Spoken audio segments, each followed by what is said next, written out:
So nobody asked me, but this is the first day of this kind of a new format for the podcast.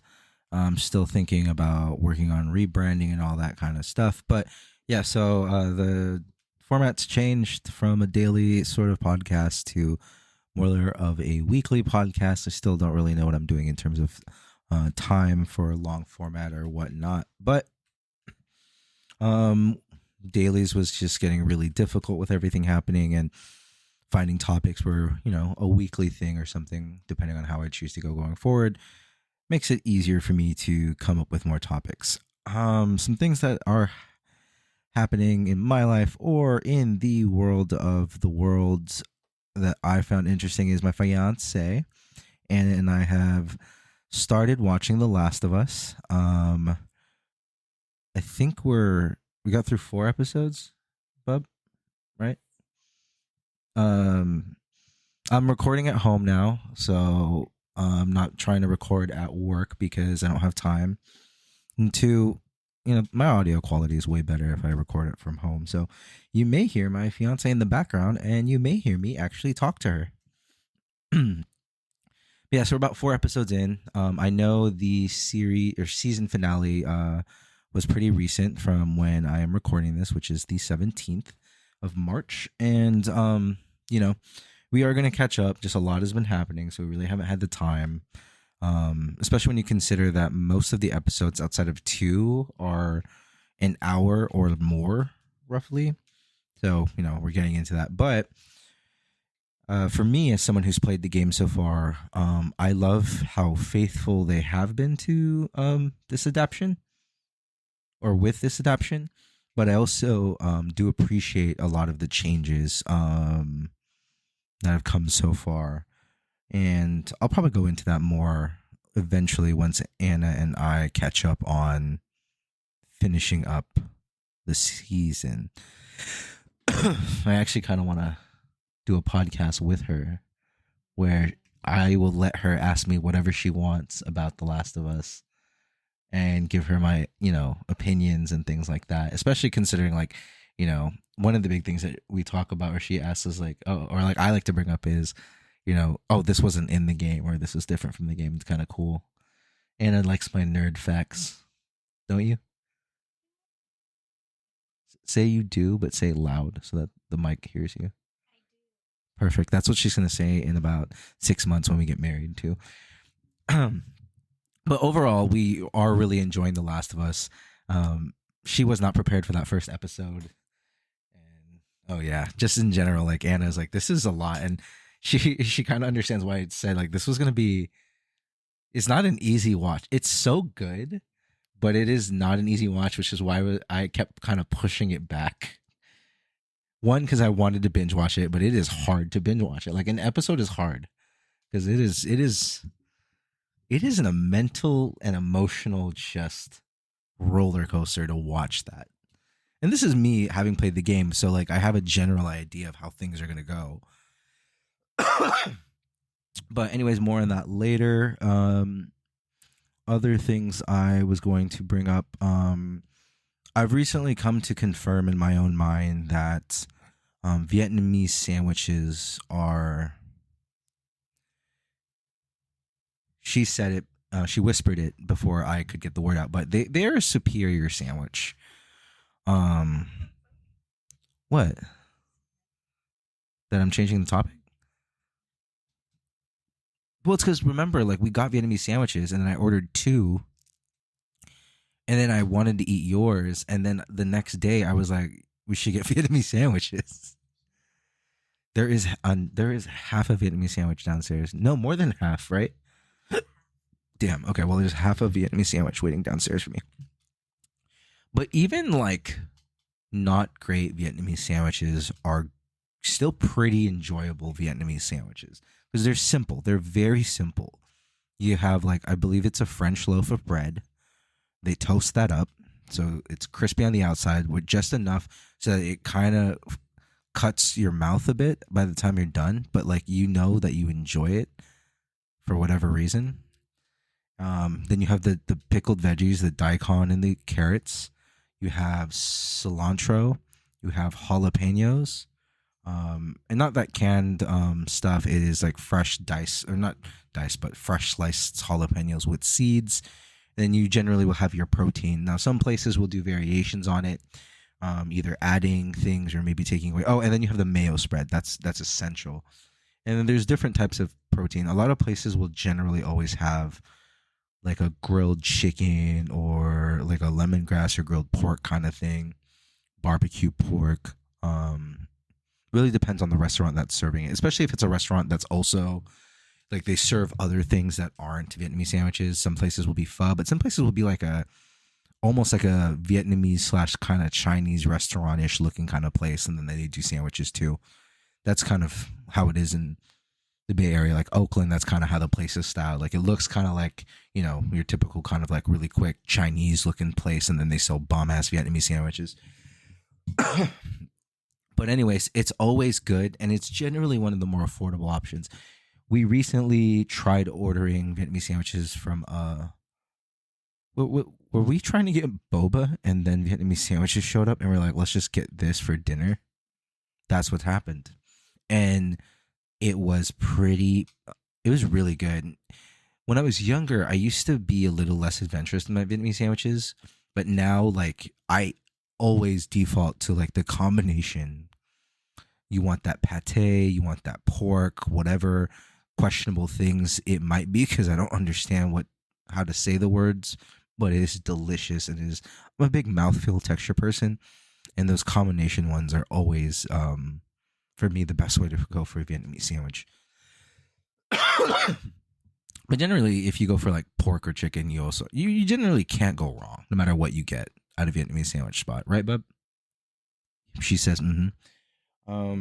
So if you haven't had a Vietnamese sandwich and you're not, picky, you should probably go find one. But don't go to like a Lee's sandwich spot. Go to like a different spot that's not Lee's. Lee's is fine if you have one, but it's pretty mid.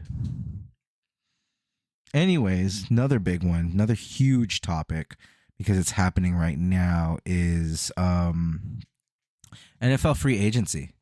If you've ever listened to any of the older podcast episodes, I've done a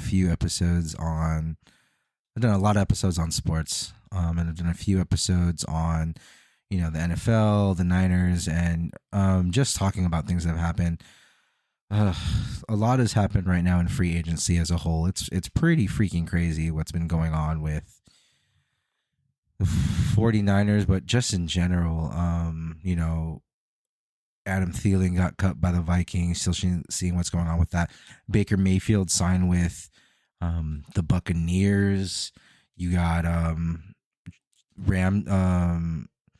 you got Ramsey heading to Miami, if I remember correctly. Derek Carr is signed with the Saints. Jameis Winston re-signed, even though I thought he was pretty upset with the organization and salty about the fact that he did not, that he lost his starting job. There was the comments of him saying, when you get injured, you don't lose your job. You're not supposed to lose your job when you get injured, and that's what happened with him.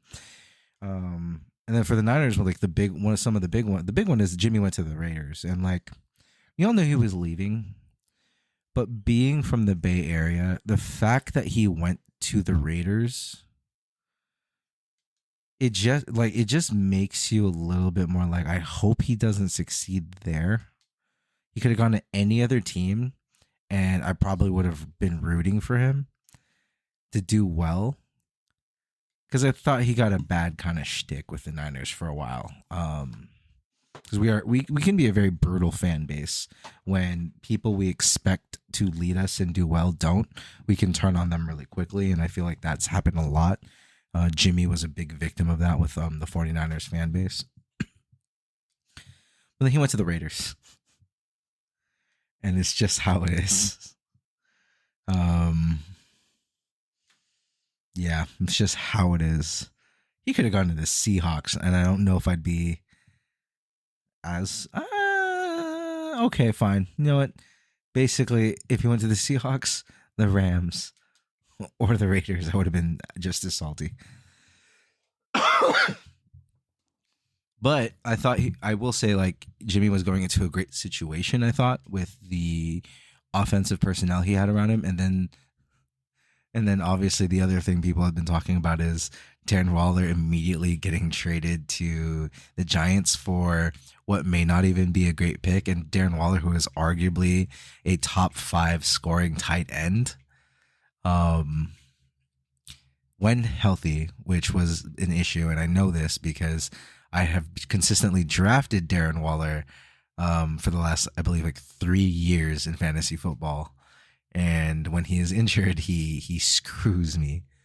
But like 2 days after he got married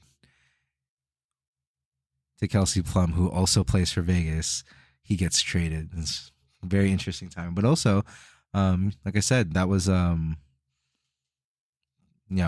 Jimmy G with the Niners show that he really likes to feed his tight ends, and that is a loss in my opinion, especially if you think Foster Moreau is going to make up that value. But who knows?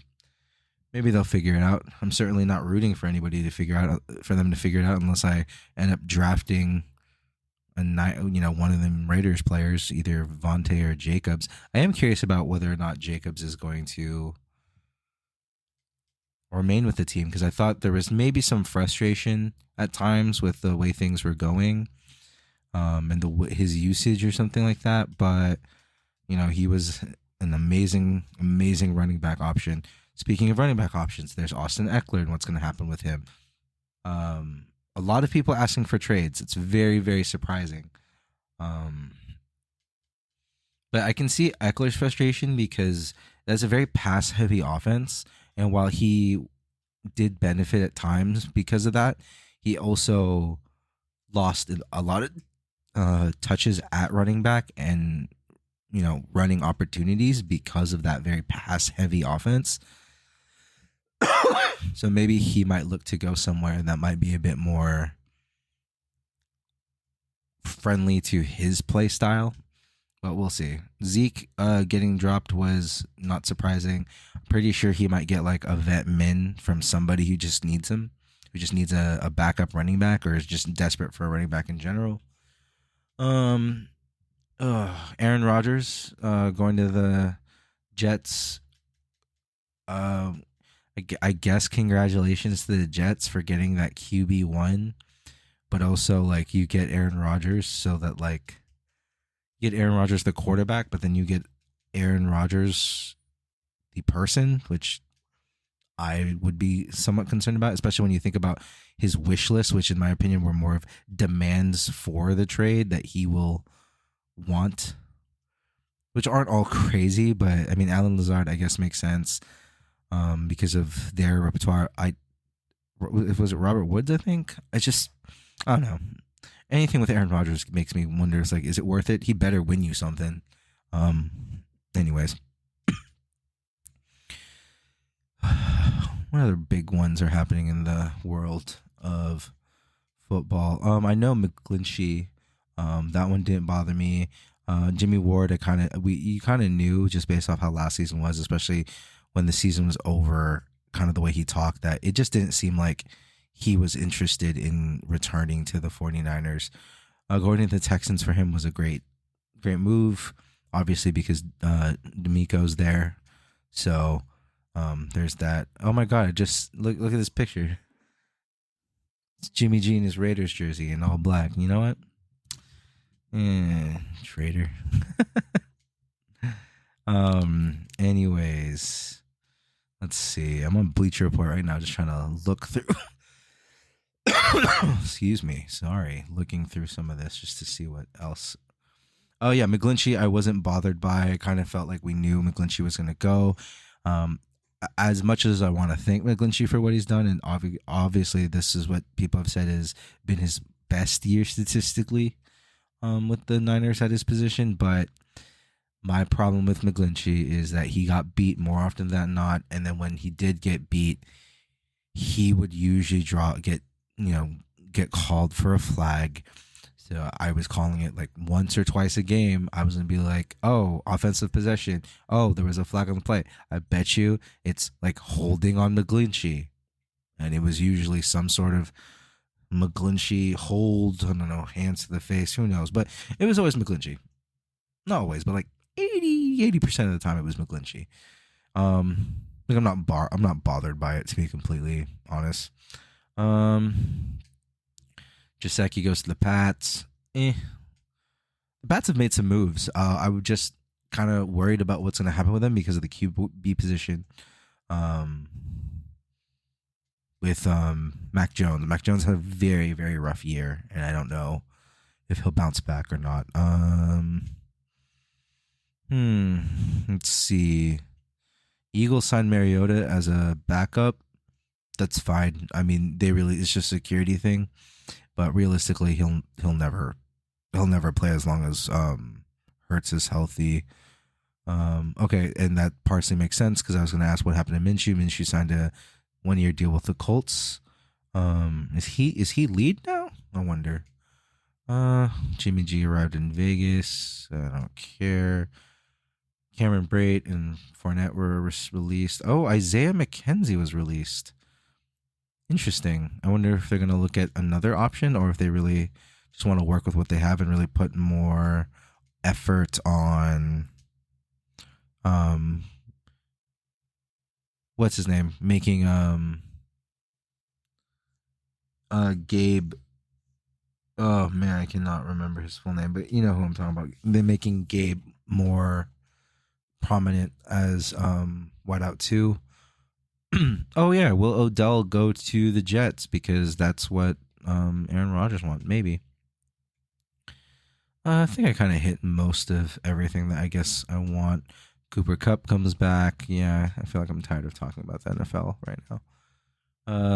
The Warriors lost 2 more on the road. They are now on a 10-game losing streak on the road, and Steph dropped 31. So, ain't his fault, especially when you consider that the game before that he dropped 50. They still lost.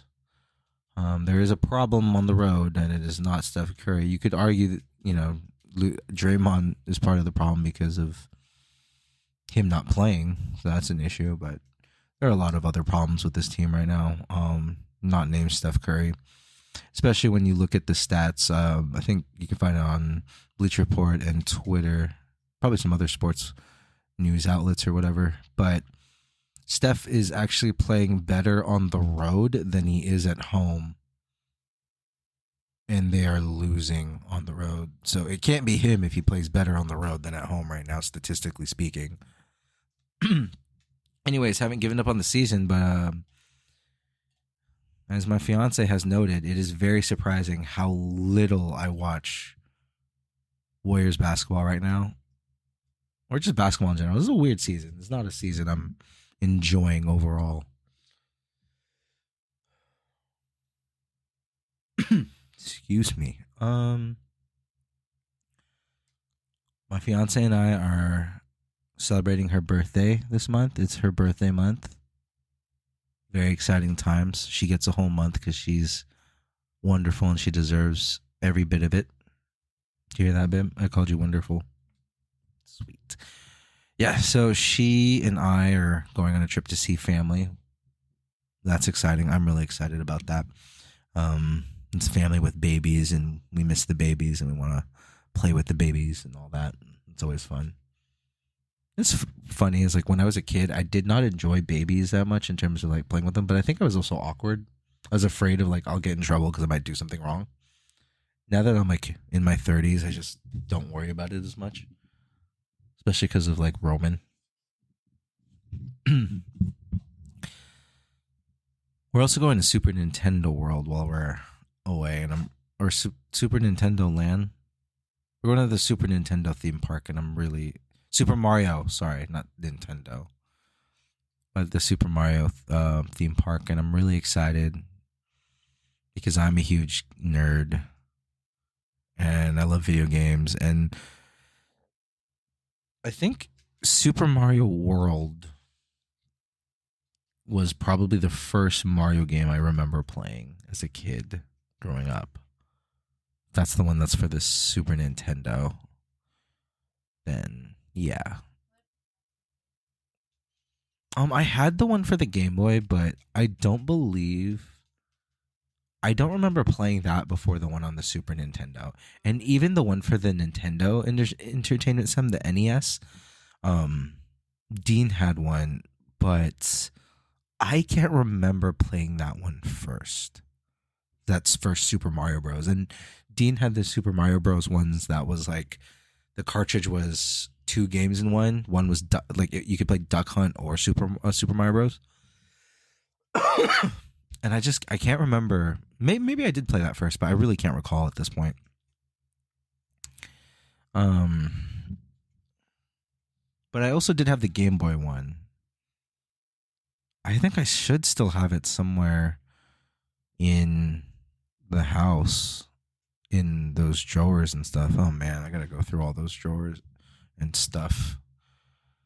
Um, let's see what else is happening. Oh, Resident Evil 4's remake dropped, and it is getting all the reviews that I expect it to get.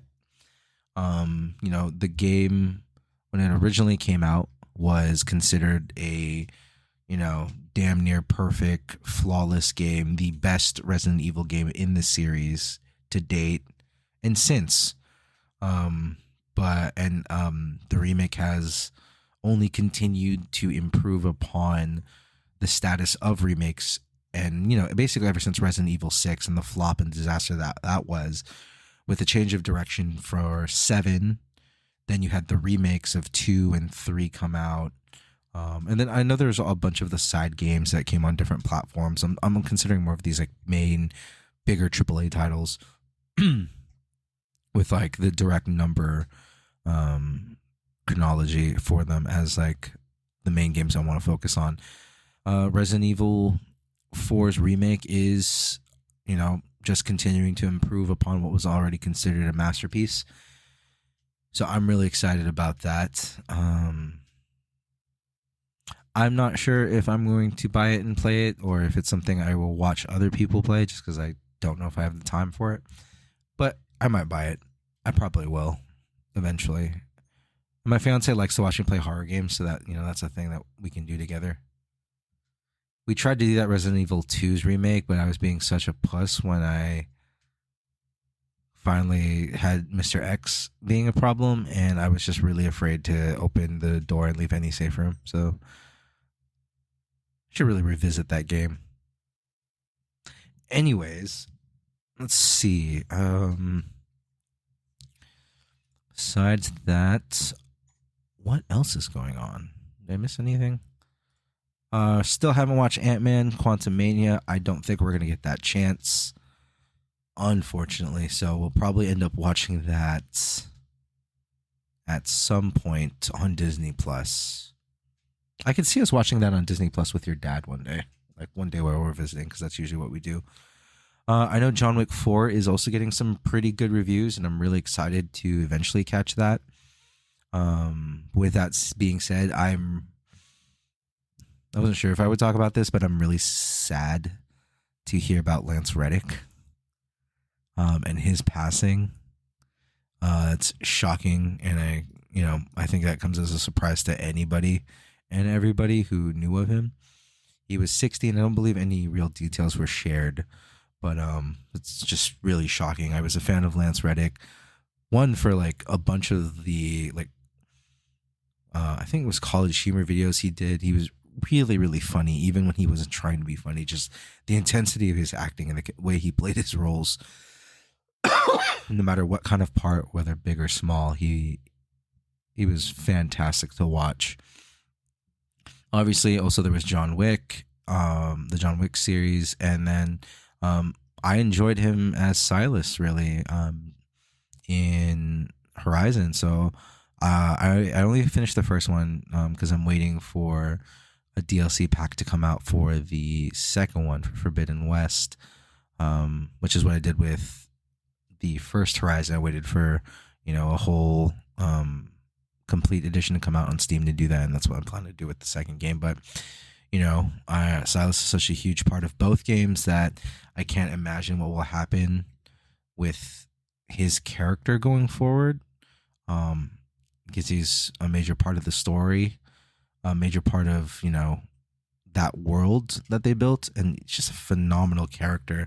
And I can't imagine like them not having him. But obviously, um, you know, with whatever future they have for that franchise, I'm pretty sure they'll do whatever they can to properly honor Lance Reddick and his character in that game. But still, crazy, really, really crazy. This year's been really crazy when it comes to losses and things like that. Um, have I touched on everything I possibly could think of in this moment at this moment?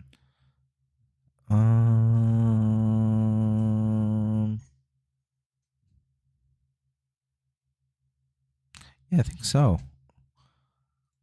I think so. I definitely know that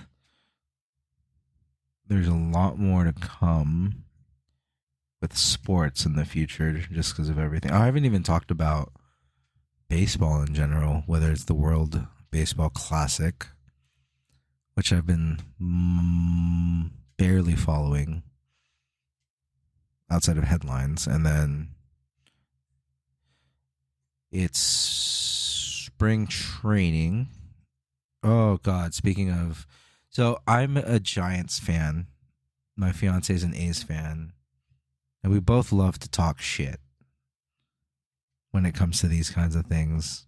And sadly, she's won the right to talk shit, even though it's preseason, because the A's beat the Giants. And even if it's a preseason game, it always matters for bragging rights and smack talk. Yeah, so she wins that. Unfortunately, they lost today. Bummer.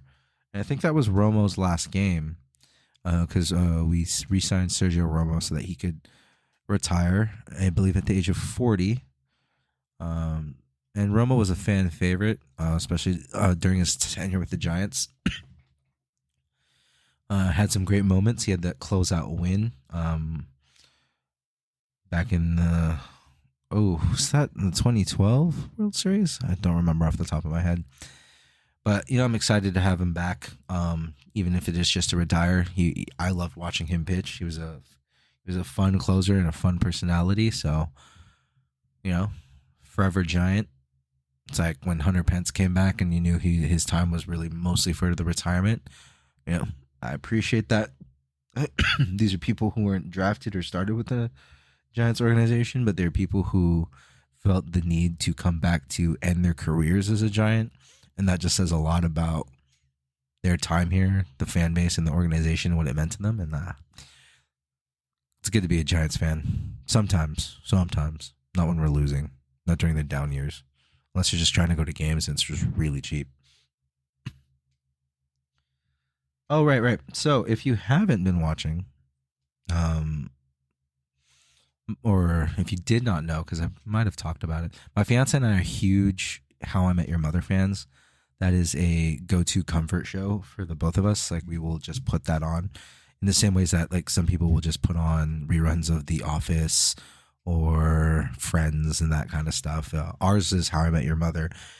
But with that being said, we obviously watch How I Met Your Father on Hulu because it is, a sequel set in the same world that occasionally references or shows glimpses of our favorite How I Met Your Mother cast members, which I really think is the real sticking point for some fans of this show. Because I know for me in particular, that first season wasn't super strong, especially with the 10 episodes you got. But that last episode was their strongest in my opinion. And from the first season, and part of that was we got to go back to McLaren. Spoiler alert: we got to go back and see Carl and Robin, and that was really cool. Then the second season, really strong first episode, and then I think it wasn't until like episode 5 where I was like, oh, finally another strong episode, and it's been good since then for me. But episode 1 did a really good job of having a particular cameo that made me like, okay, well, I'm gonna watch the whole season just to figure out when this one cameo takes place. But if you've stuck around long enough to get to that fifth episode or so in the second season, I think you're in for a good ride. We've really been enjoying it. She agrees. She's nodding in agreement.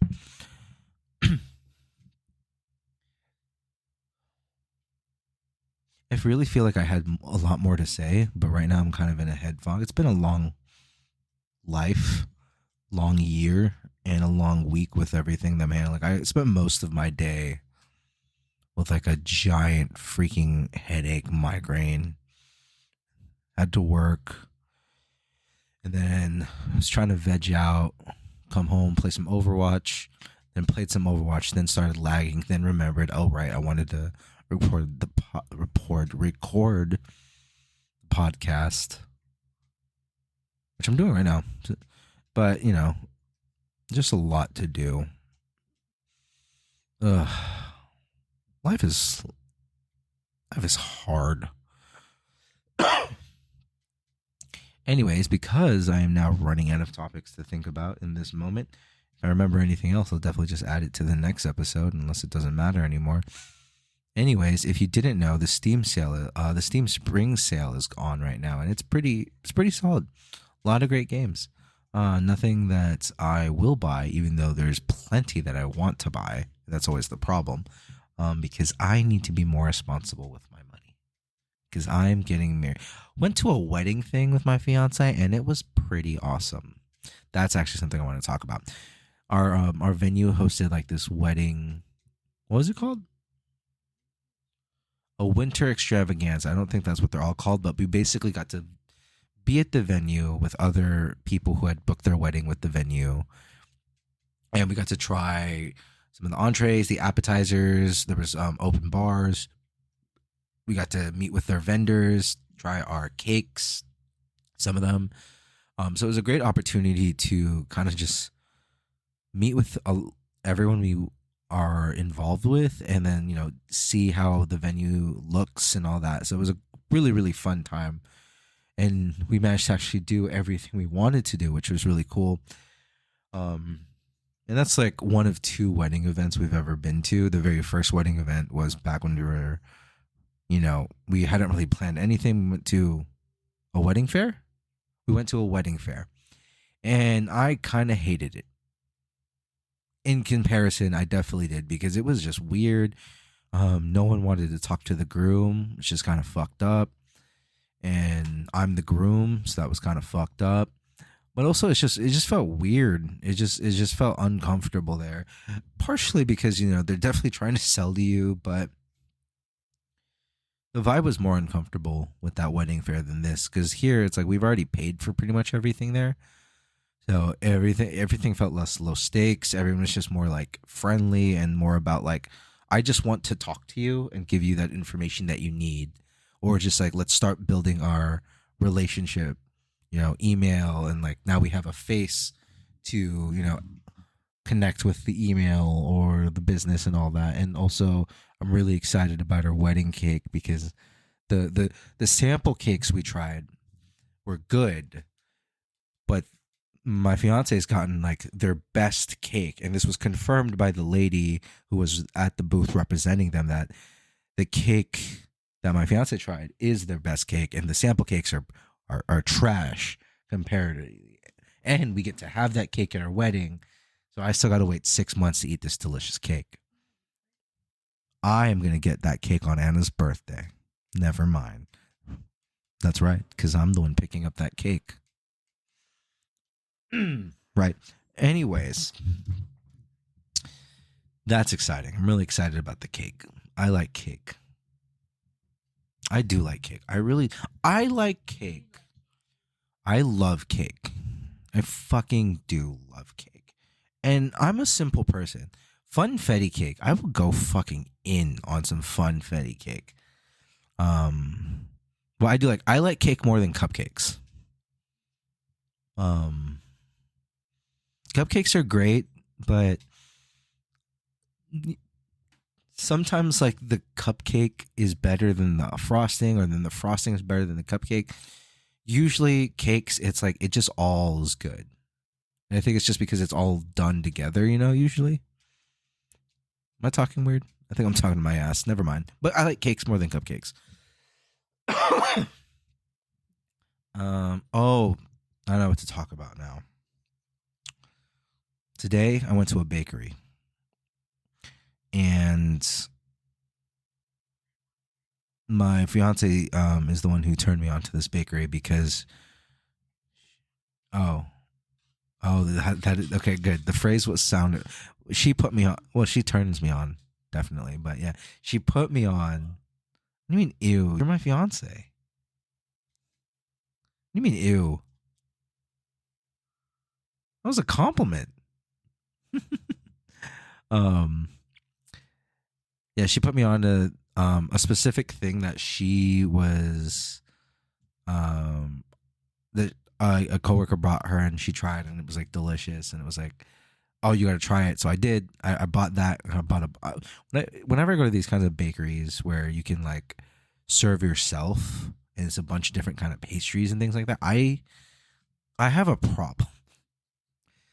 I treat it like my fast food orders where most people would get like one thing or like a one meal to satiate their hunger, and I'm over here like, how much is too much?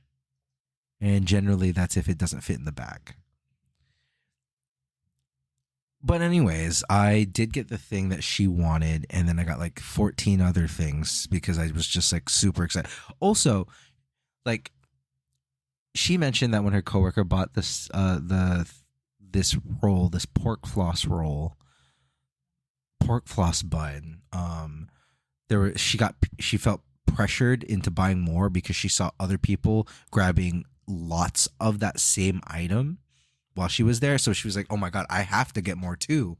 And I had the same thing because I saw people grab this tray pork floss thingy, and I wasn't sure if this was the same thing because I pretty much grabbed everything that had pork floss in it because I knew it was a pork floss something. But like I saw lots of people grabbing these like 5-pack trays of this mini pork floss ball thing, and I was like, okay, I guess I gotta grab two just to be safe because everyone's grabbing them. They were delicious, by the way, but it wasn't the thing that that my fiance told me about. But I got four of those anyways, and I almost grabbed like eight because I was like, oh my god, these things are selling out quicker than any other thing on this like row of pastries and rolls and things. But anyways, these bakeries are like a freaking death trap for me because I will go in on everything there. All of it was delicious except for one thing that had wasabi in it, and it was just maybe too much wasabi. But I almost bought a bread that had rice in it and just rice, but there was like one left, and I was like, it must be good. Damn it, I kind of wish I bought that. But I never knew that pork floss in like a roll or a ball would be so damn good. And if you don't know what pork floss is, it's oh god, it is like it's like cotton candy pork basically. That's really just it is weird. Like as a kid, I did not understand it and it kind of freaked me out, but it is delicious. You can find them at most Asian grocery stores. And it may look weird because it looks kind of like hair or fur, basically. But it is delicious. Actually, the Vietnamese sandwich place, they had a combo, a Vietnamese like pork combo that included pork floss. And I think I'm going to try that next time. Why are you laughing at me?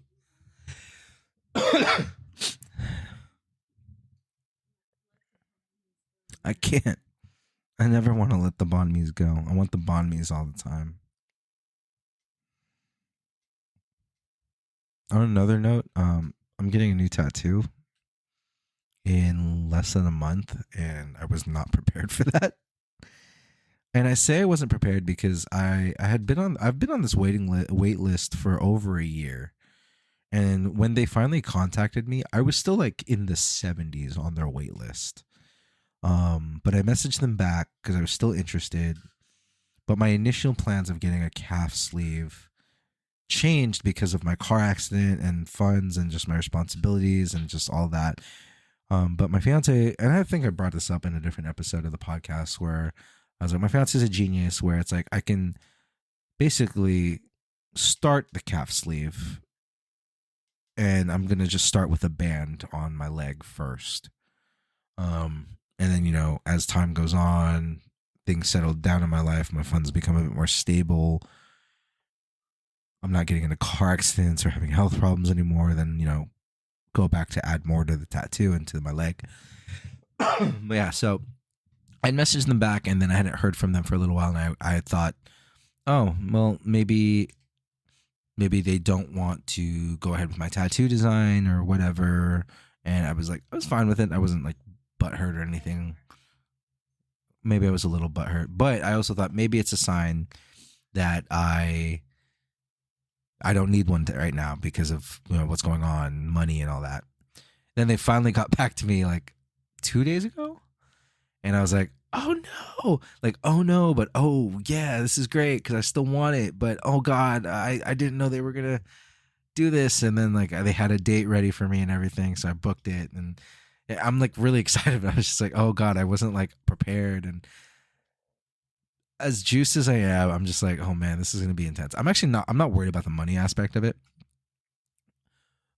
but I am worried about how much this is going to hurt. Like I have 3 small, very like minor, dainty tattoos. They are accessory tattoos. And this is like a 2-inch thick band that is gonna go around my like right under my knee, around my calf. And like I'm really excited, but I'm like, this is gonna suck. But I'm excited.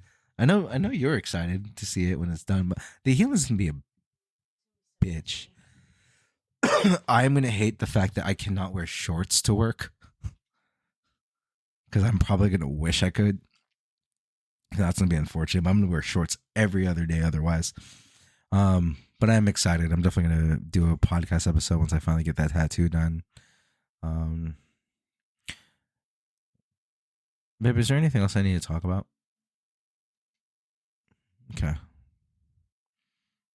I don't know what else is happening in the world.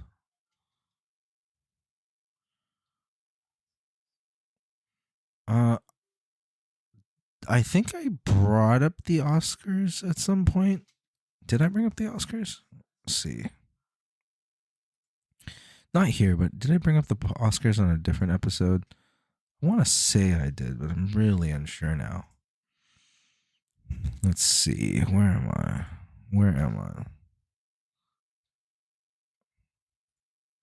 There we go.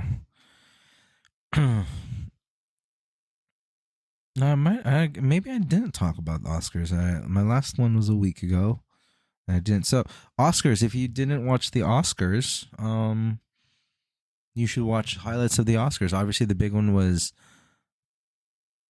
Did I really not talk about the Oscars? Crazy. Was some winners. I might have talked about it. I'm not. Oh God. Okay. Did I?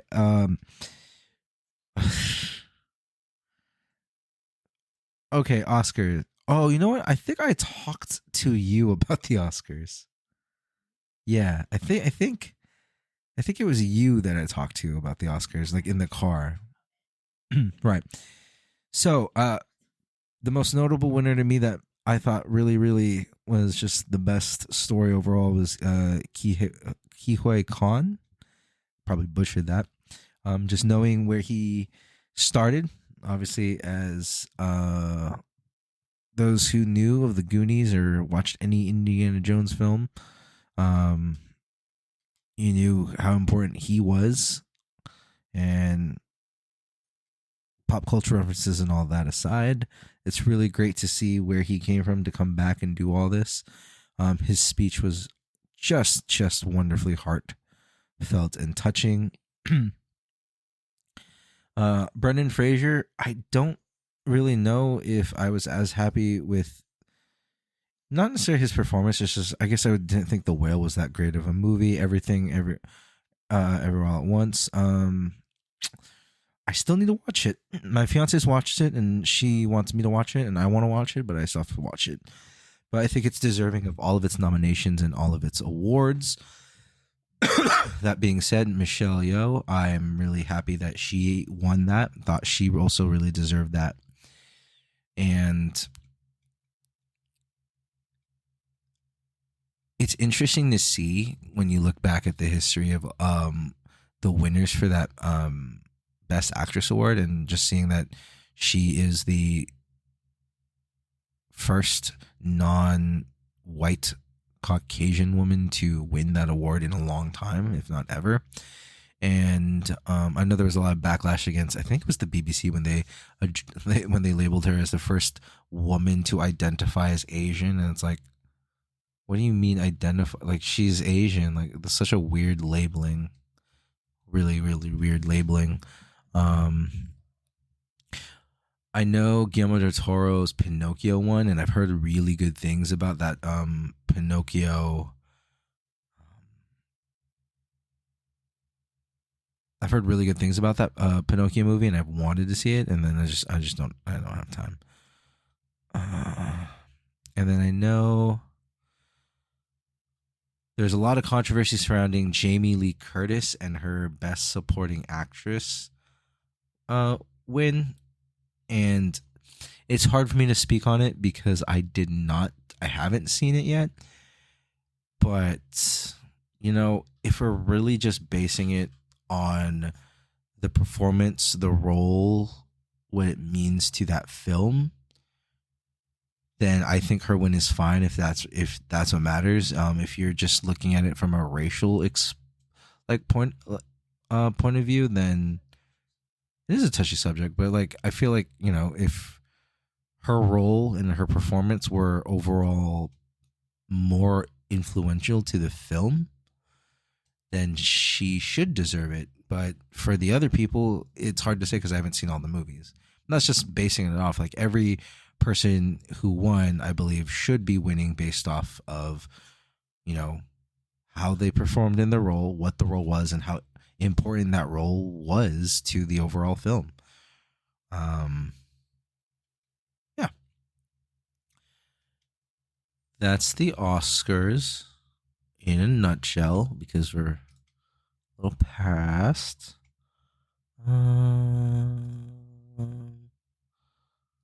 Come on, world. What else is going on that needs addressing? I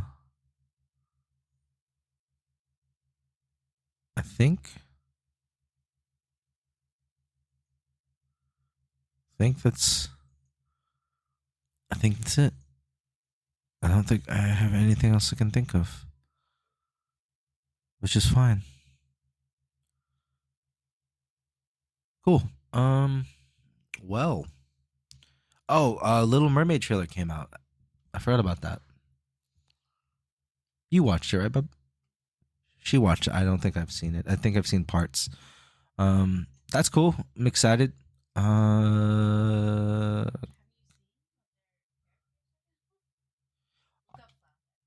no, you showed me their characters, right? I saw that. Flounder looks like a fish. Wait, wait, sorry. Sorry. Flounder is a fish. Flounder doesn't look stupid. Flounder looks really weird to me. But also, right, I remember because Sebastian is a crab. And when you actually look at Sebastian in the live action, I'm using air quotes for that because obviously the animals aren't live action. They're CGI created animals, I believe. He is a crab and looks like a crab, and it kind of freaks me out. But it made me think about Sebastian the Crab in the animated movie because I'm like, he doesn't look like a crab to me. He looks more like he might be a crawfish because of his size, and then his shell. It's not crab like, No, you're laughing at me. You're chuckling, but I actually think in the animated movie he should be Sebastian the crawfish, not the crab. Anyways, Yeah, they look too real where I just don't like it. Like they look too different from their counterparts. And you can make those arguments with like the Jungle Book live action animals or Lion King's live action animals, but they don't look as of that far of a departure because, in my opinion, they still look like the animals correctly in the animated film overall. But like, I'm just like, well, like, why is Sebastian not shaped like a regular crab? And then Flounder is like, he's cute in the animated thing. This like blue and this like kind of lightish aquamarine blue and this bright yellow, and then he's kind of chubby. And then you have the screenshot that you showed me that looks like he looks like he looks like something out of a horror movie to me. He looks like really thin and skinny, and I'm like, you don't look cute. Like I wouldn't want you in my fish tank if I had one of you. But maybe it'll work out in the movie. Oh right, I also was like, because every girl is like Prince Eric in the anime film is like Prince Eric is the prince, right? And then I'm like, live action Prince Eric does not look like the prince to me. But I don't really think any of the live action princes were that great looking. I might be wrong, but then I really haven't put too much stock in watching the live action films that much. Yeah. Okay, now I think I am running out of topics. Oh, wait, no, did I talk about that already? I might have talked about that. No. If you didn't know, Overwatch 2 currently is doing a One Punch Man collaboration. And I got suckered into it. Yeah, if you are already a nerd and a geek and like video games and all of this kind of stuff in the media, and you play Overwatch and you like anime and you like One Punch Man, there you go. That's an easy way to just get you hooked and sucked in even more. And I think I am done, and I don't think I will be able to think of anything else to talk about. Oh, did Shazam come out? Shazam 2, did that come out? I'm probably not going to watch it. I will probably watch it when it gets to HBO Max if it does. But besides that, yeah. I have no idea the next time I will be watching a movie in theater will be at this point. Oh right, a lot's happening with Diablo 4. I don't really know about it. I know beta is out and some streamers and video game media people are already getting keys for that and playing that and showing it out. I wonder, I hope it does well. I know Diablo 3 was a bit of a letdown and it's a bummer because I love Diablo 2. Diablo 2 is maybe my favorite PC game growing up. When I actually started being able to play PC games, I loved playing Diablo 2. So yeah, I was disappointed with Diablo 3 because I didn't last as long in terms of that playability, where Diablo 2 I felt compelled to continuously play. I didn't mind starting over. I didn't mind starting over with the same, character class or whatever. So I have high hopes for Diablo 4. I really do. And I also have to highly prepare myself for the possibility that they let me down. But that's going to be that. Yeah, right around an hour, about 55 minutes in. And this is the new direction of the podcast. Way more unfocused than it has ever been. But I think it's better because I can actually try to come up with things. But I'll be playing around with things.